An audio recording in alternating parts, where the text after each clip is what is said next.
Hockey arena or political arena?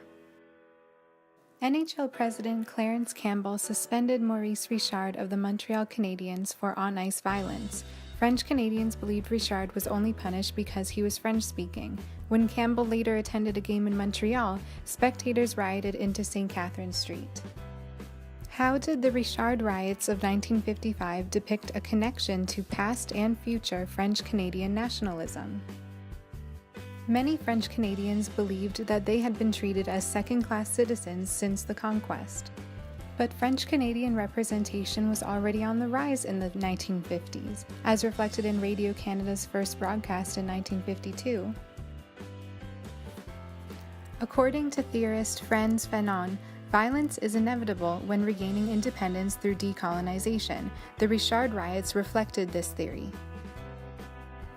Some historians view the Quebec Quiet Revolution as an ongoing evolution that was already well underway prior to and during the Duplessis era.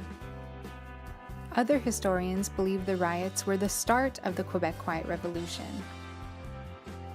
The Richard riots were not the first act of French-Canadian rebellion, and thus were not the start of the revolution. During La Guerre des Éteignoirs of 1850, Lower Canadians fought against reforms they felt had taken away their power.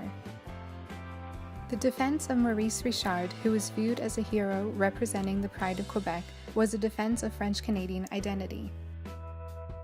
Some believe that Jean Béliveau better personified the link between sport and Catholicism, a key part of French-Canadian identity.